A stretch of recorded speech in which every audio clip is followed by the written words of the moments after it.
आज 15-20 साल पढ़ाई करके हम जब डिग्री हासिल करते हैं और काम पर जाते हैं हमारे बच्चे, तो पहला पगार क्या होता है? 15,000 रुपया, 8,000 रुपया। तो कोई मिनिमम वेज क्यों नहीं है? मिनिमम वेज क्यों नहीं हो सकता? 14-15 घंटा काम करने के बाद आप मुंबई जैसे शहर में घर खरीद नहीं सकते। आप अपने बच्चों को स्कूलों में, प्राइवेट स्कूलों में पढ़ा नहीं सकते।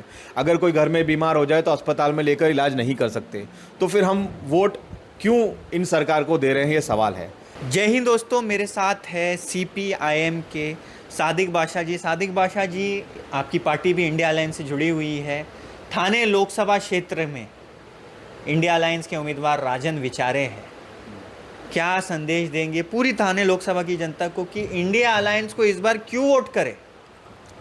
देखिए, ऐसा है कि 10 साल लोगों ने मोदी सरकार को मौका दिया और 10 साल के जो वादे थे वो वादे कितने पूरे हुए वो देखने के लिए ज़्यादा लोगों को खुद ही पता है कि महंगाई दर क्या चल रहा है, सिलेंडर का क्या भाव है, बच्चों की स्कूल की फ़ीस कितनी है, बेरोज़गारी का क्या हाल है, ये सब लोगों को पता है। तो जो वादे मोदी सरकार ने किए हैं पिछले 10 सालों के अंदर, वो वादे पूरे किए हैं क्या? तो मोदी ने नहीं किए हैं पूरे, सीधी सी बात है। और वादा पूरा ना किया वो तो एक पॉलिटिशियन लोगों की कोई बड़ी नई बात तो होती नहीं है। बट उसके अलावा देश के अंदर जिस तरीके से देश की जनवाद को खतरे में डालने की कोशिश हो रही है कि जनवाद यानी डेमोक्रेसी बचा तभी रहेगा जब एक मजबूत विपक्ष और मजबूत सत्ता पक्ष होगा। भ्रष्टाचार की मोदी जी बहुत ज़्यादा बात करते थे, काला धन लाने की बात करते थे, पर काला धन तो लाया नहीं उन्होंने। तो मोदी सरकार बुरी तरह से फेल हो चुकी है, इसीलिए और जनवाद को ख़ास तौर पे जो है खतरा कर रही है।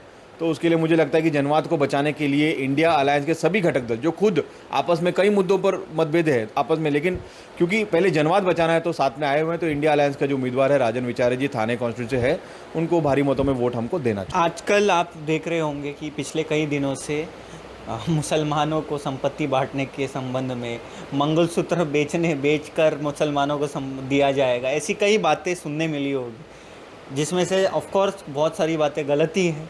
आप इस बातों को किस नज़रिए से देखते हैं? ये आपने सबसे पहले तो बहुत अच्छा सवाल किया है। देखिए, ऐसा है कि ये जो कॉन्टेक्स्ट है कि आज से कुछ दिनों पहले मुझे लगता है कि मोदी ने एक भाषण दिया था इलेक्शन रैली में। वहाँ पर क्योंकि उनके पास 10 सालों में क्या काम किया ये बताने के लिए कुछ है नहीं, तो फिर विपक्ष का जो मैनिफेस्टो है उसको क्रिटिसाइज़ करते हुए उन्होंने ये बोला कि अगर विपक्ष की सरकार आ गई यानी कांग्रेस की सरकार आ गई तो जो देश की संपत्ति है वो मुसलमानों में बांट दी जाएगी। इस तरीके से उन्होंने बात कहा। फिर मंगलसूत्र बहुत सारी और बात करी।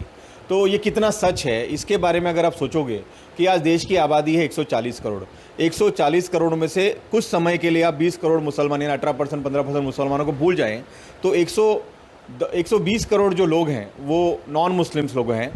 और आज देश की संपत्ति किसके पास है ये आप अगर पता करेंगे तो आपको पता चलेगा कि देश की जो 77% वेल्थ है वो सिर्फ 10% लोगों के पास है।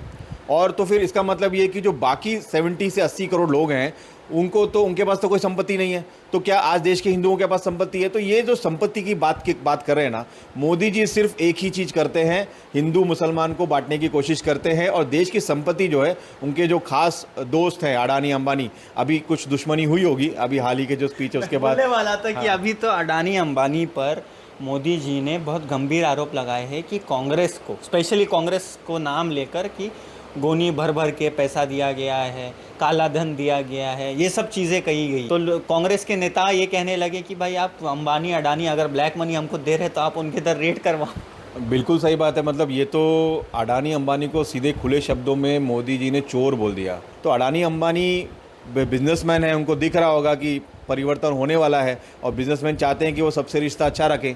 तो अगर ऑफिशियली डोनेशन दिया तो उसमें क्या गलत बात है? अगर गलत दिया है तो मोदी जी ने इनको, ईडी उनके पास है ही है, जैसे केजरीवाल जी को अंदर कर दिया वैसे अडानी और अंबानी क्योंकि चोरी किया उन्होंने तो उनको अंदर कर देना चाहिए। तो सादिक बादशाह जी, अभी आपने थोड़ी देर पहले CBI ईडी का जिक्र किया। एक बहुत बड़ी खबर आई है आज की दिल्ली के मुख्यमंत्री अरविंद केजरीवाल को इंटरिम बेल मिली है सुप्रीम कोर्ट की तरफ से। इस पर CPIM की तरफ से आप क्या प्रतिक्रिया देना चाहेंगे? देखिए, लोग तो बहुत समझदार हैं, लोग समझ रहे हैं कि अपने महाराष्ट्र की अगर बात करें तो अपने जो अजीत पवार दादा हैं, फिर अपने सरनायक होने दो, सबके ऊपर ईडी के केसेस चल रहे हैं, ठीक है ना। तो उनको तो कोई अरेस्ट नहीं किया ईडी ने, लेकिन विपक्ष के जो नेता है उनको तुरंत उन्होंने अरेस्ट कर लिया और आज सुप्रीम कोर्ट से को इंटरिम बेल मिली है। तो कहीं ना कहीं मुझे लगता है कि जुडिशरी जो है वो एक तरीके से डेमोक्रेसी को बचाने के लिए इंपॉर्टेंट इंस्टीट्यूशन करके आज भी बचा हुआ है। तो इसका तो पहले स्वागत करना चाहिए कि केजरीवाल को बेल मिल गई है, इंटरिम बेल। दूसरी बात यह है कि देखिए पॉलिसी लेवल पे अगर कोई सरकार कोई पॉलिसी बनाती है, लिकर पॉलिसी को लेकर केजरीवाल जी को अंदर डाला गया था, पॉलिसी लेवल पर भ्रष्टाचार अगर कोई करता है तो उसको लेकर अरेस्ट करना ये इलेक्शन के टाइम पे साफ दिख रहा है कि विपक्ष पार्टी को दिल्ली में कमज़ोर करने की कोशिश हो रही है। तो सादिक बादशाह, ये थे सादिक बादशाह जी लोकसभा चुनाव के संबंध में, फिर और भी अन्य मुद्दों पे इन्होंने बात रखी। लास्ट में क्या मैसेज रहेगा सादिक बादशाह का हमारे तमाम व्यूअर्स को, वोटिंग की कितनी अहमियत है और वोट कितना पावरफुल है? देखिए वोट करके जो हमको सरकार चुनने का मौका मिला है, ये मौका हमको कोई विरासत में नहीं मिला है। हमको समझना चाहिए कि बहुत बलिदान दिया गया है देश की आज़ादी के बाद से, और देश की आज़ादी के बाद से एक देश करके हमने एक शपथ ली थी कि इस देश को समाजवादी और ऐसा एक समाज जहाँ पर बराबरी हो, आर्थिक बराबरी हो, सामाजिक बराबरी हो, इस तरीके का देश बनाना है। आज मतलब 75 ईयर्स आफ्टर इंडिपेंडेंस हम देख रहे हैं कि हमारे समाज में किस तरीके से गैर बराबरी बड़े पैमाने में, अमीर और गरीब के बीच में खाई बढ़ती जा रही है। इस पर सवाल करने की जगह पर हम आपस में जो मेहनतकश लोग हैं, चाहे हिंदू हो, मुसलमान हो, क्रिश्चियन हो, अलग अलग धर्म जाति को मानने लोग हैं, उनको आपस में लड़ाने की कोशिश हो रही है।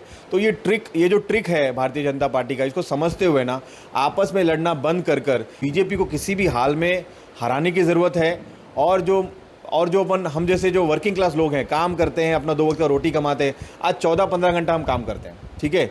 14-15 घंटा काम करने के बाद आप मुंबई जैसे शहर में घर खरीद नहीं सकते, आप अपने बच्चों को स्कूलों में, प्राइवेट स्कूलों में पढ़ा नहीं सकते, अगर कोई घर में बीमार हो जाए तो अस्पताल में लेकर इलाज नहीं कर सकते। तो फिर हम वोट क्यों इन सरकार को दे रहे हैं, ये सवाल है, ठीक है। आप मार्केट में एक अगर गधा खरीदने जाइए तो आपको 40,000 का गधा मिल जाएगा, लेकिन हम इंसान जो है, हम 500 रुपये में, 1000 रुपये में हम अपने वोट्स को शायद अगर कोई लोग बेचते होंगे, लोग बेचते हैं एंड में दारू वारू, ये सब अभी चेकिंग हो रही है सब जगह पे।